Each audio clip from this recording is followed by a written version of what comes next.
بسم اللہ الرحمن الرحیم۔ میرے معزز و محترم دوستو، السلام علیکم۔ تو دوستو، آئیے سنتے ہیں آج کی ویڈیو میں کسی کی زندگی پر بیتا ایک پر اسرار اور سچا واقعہ۔ 3 اکتوبر کی تاریخ میرے لیے محض اس بنا پر یادگار تاریخ نہیں کہ یہ میرا یوم پیدائش ہے، میرے نزدیک اس کی اہمیت اس لیے زیادہ ہے کہ 3 اکتوبر 1948 کو میں نے پاکستان جیسی پاک سرزمین پر قدم رکھا تھا، اور یہاں آنے کے چند روز بعد ہی میرے ساتھ جو حیرت انگیز واقعہ پیش آیا تھا اسے میں زندگی بھر نہیں بھول سکتا۔ 3 اکتوبر 1948 کو جب میں بحری جہاز سے اترا تو میری جیب میں صرف 5 روپے تھے، لیکن مجھے اپنی کمائی کا احساس نہیں تھا۔ میں سمجھتا تھا کہ نظام دکن نے پاکستان کے لیے جو کچھ کیا ہے اس کے حوالے سے یہاں مجھے ہاتھوں ہاتھ لیا جائے گا، لیکن میں نے جب اسی خیال کا اظہار جہاز کے ایک میمن مسافر سے کیا تو اس نے کہا، یہ تو ٹھیک ہے مرزا بھائی، پر تیرے پاکٹ میں کتنا پیسہ ہے؟ 5 روپے؟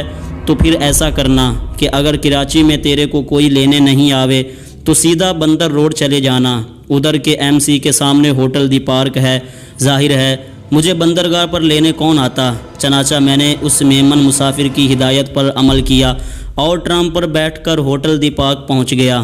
کاؤنٹر پر جو صاحب بیٹھے تھے انہوں نے کہا، اس ہوٹل میں کمرہ ومرہ نہیں ملتا، خالی چارپائی بسترا ملتا ہے، 1 روپے روزانہ پر۔ میں نے کہا ٹھیک ہے، مجھے 1 چارپائی دے دیجئے، اپنا نام پتہ لکھاؤ۔ وہ بولے، اور جب انہیں معلوم ہوا کہ میں حیدرآباد دکن سے آیا ہوں تو انہوں نے مجھ سے رضاکاروں کے بارے میں پوچھا۔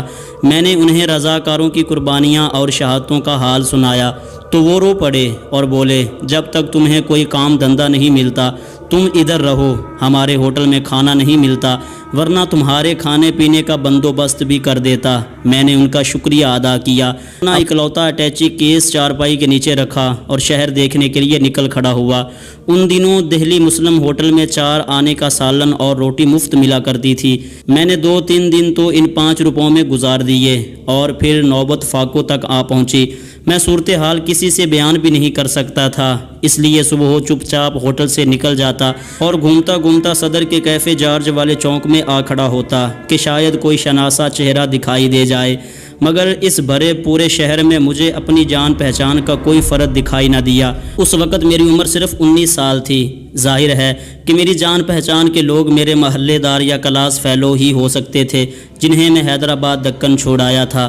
یہاں ہر فرد میرے لیے اجنبی تھا، پھر بھی میں کوٹ کی جیب میں ہاتھ ڈالے ہر آنے جانے والے کو دیکھتا اور سوچا کرتا تھا کہ شاید ان میں سے کوئی ہجرت کر کے یہاں آیا ہو، لیکن چوتھے فاقے تک مجھے کوئی ایسا آدمی نہ ملا۔ 3 فاقے میرے لیے بڑے صبر آسماں اور تکلیف دہ تھے، مگر چوتھی صبح جب میں حشاش بشاش تھا اور مجھے بھوک کا احساس تک نہیں تھا، میں نے منہ ہاتھ دھویا، کوٹ پہنا اور ہوٹل سے نکل گیا۔ اس دن بھی میں حسب معمول کیفے جارج کی نکڑ پر کھڑا تھا کہ اتنے میں ایک صاحب میرے قریب آئے اور بڑے پرتپاک انداز سے مصافحہ کرتے ہوئے بولے، ارے بھائی مرزا صاحب، کیا حال ہے آپ کا؟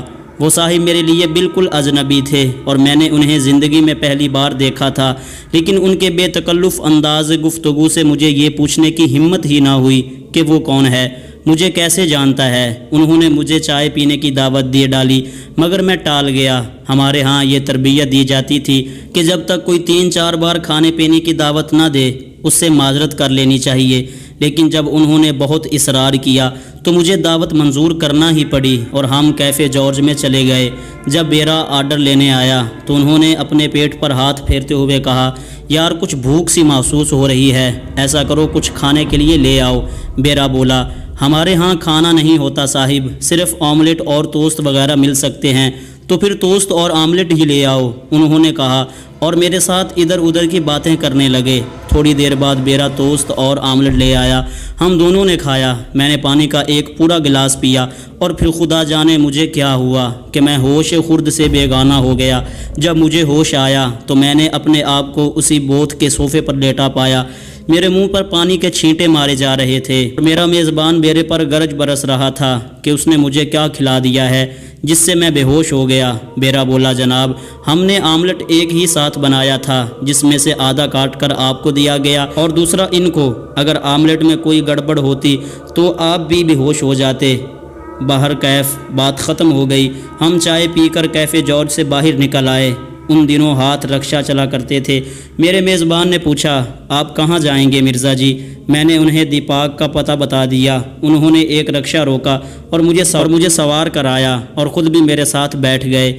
میں ہوٹل دی پارک کے سامنے اتر گیا اور وہ چلے گئے۔ میں ہوٹل میں آیا اور کوٹ کھنڈی پر لٹکا کر اپنی چارپائی پر سو گیا۔ جب میری آنکھ کھلی تو رات ہو چکی تھی اور میرے ارد گرد سب لوگ سو رہے تھے۔ میں پھر سو گیا۔ دوسری صبح میں اٹھا، کوٹ پہنا اور حسب معمول چپ چاپ ہوٹل سے کھسکنے لگا۔ ہرچند کے ہوٹل کے مالک سوتی سیٹھ نے مجھ سے پیسوں کا کبھی تقاضا نہیں کیا تھا، مگر مجھے ان کا سامنا کرتے ہوئے شرم محسوس ہوتی تھی، اسی لیے میں صبح سویرے نکل جایا کرتا تھا۔ زینہ اترتے ہوئے میں نے کوٹ کی جیب میں ہاتھ ڈالا تو میری انگلیاں کچھ کاغذوں سے ٹکرائیں۔ میں نے جلدی سے وہ کاغذ نکالے تو یہ دیکھ کر دنگ رہ گیا کہ وہ 100 کے 3 کرارے نوٹ تھے۔ نوٹ دیکھ کر میرا دل دھک دھک کرنے لگا۔ اگر رات کو میری جیب میں سے کوئی یہ نوٹ نکال لیتا تو فوری طور پر مجھے یہ خیال بالکل نہ آیا کہ یہ نوٹ آئے کہاں سے۔ پھر میں نے یہ سوچا کہ شاید یہ نوٹ امی نے کوٹ کے اندر سی دیے ہوں گے، جیب میں ہاتھ ڈالنے سے سلائی ادھڑ گئی ہوگی اور یہ نوٹ نکل آئے ہوں گے، اسی لیے میں نے جیب الٹی کر کر دیکھی، مگر وہ تو صحیح سلامت تھی۔ یہ نوٹ پھر میری جیب میں کہاں سے آ گئے؟ میرا ذہن بار بار اس سوال کی تکرار کر رہا تھا۔ میں نے نوٹوں کو غور سے دیکھا اور وہ برٹش گورنمنٹ کے جاری کردہ نوٹ تھے، مگر ان پر حکومت پاکستان کی مہر لگی ہوئی تھی۔ ظاہر ہے کہ یہ نوٹ یہیں کہیں کسی نے میری جیب میں ڈالے ہوں گے، پر وہ کون ہو سکتا ہے؟ میں نے سوچا، مگر میری سمجھ میں کچھ نہ آیا۔ ہوٹل میں سبھی مسافر تھے۔ اس بات کا زیادہ امکان تھا کہ کوٹ کی جیب میں رکھی ہوئی چیزیں غائب ہو جاتی تھیں، کیونکہ وہ وقت ہی ایسا تھا، نیا ملک تھا اور ہر ایک کی ضروریات بہت تھیں۔ تو پھر ایسے وقت میں کون میری مدد کے لیے میری جیب میں نوٹ رکھ دیتا؟ کہیں یہ جعلی نوٹ تو نہیں ہیں؟ اس احساس سے میرا دل کانپ اٹھا۔ الٹے قدموں اپنے ہوٹل کے مالک کے پاس پہنچا۔ میں نے ایک نوٹ اسے تھماتے ہوئے کہا، سیٹھ جی میرے 25 روپے آپ ایڈوانس رکھ لیں۔ ایسی بھی کیا جلدی ہے؟ صورتی سیٹھ بولا۔ میں اپنے محسنوں کا ادھار زیادہ دن نہیں رکھنا چاہتا، میں نے ان کا جواب دیا۔ اس نے بڑے تکلف سے نوٹ اپنی دراز میں ڈالا اور باقی رقم مجھے واپس کی۔ میں تو اچھل پڑا، ارے یہ تو اصلی نوٹ ہے۔ وہ دن اور آج کا دن کہ میری جیب کبھی خالی نہیں رہی، مگر کے بعد کئی مرتبہ ڈھونڈنے پر بھی مجھے وہ اجنبی میزبان کبھی نظر نہیں آیا جسے میں آج بھی ہزاروں میں پہچان سکتا ہوں۔ نہ جانے وہ اجنبی مہمان جس نے مجھے فاقوں کے دور میں کھانا کھلایا تھا، جو مجھے میرے نام سے جانتا تھا، وہ کوئی جن تھا یا فرشتہ، وہ شاید میری غیبی مدد کے لیے آیا تھا۔ مجھے لگتا ہے کہ یہ مہربانی اسی کی ہو سکتی ہے۔ شاید میں جب تھوڑی دیر کے لیے بے ہوش ہوا تو اسی نے میری جیب میں یہ پیسے ڈال دیے ہوں گے تاکہ میں اجنبی ملک میں اپنا وقت اچھے سے گزار سکوں۔ دوستو، امید ہے آپ کو ویڈیو پسند آئی ہوگی۔ اگر ویڈیو پسند آئی ہو تو ویڈیو کو لائک کیجئے، چینل کو سبسکرائب کیجئے اور اپنے دوستوں کے ساتھ شیئر ضرور کیجئے۔ شکریہ۔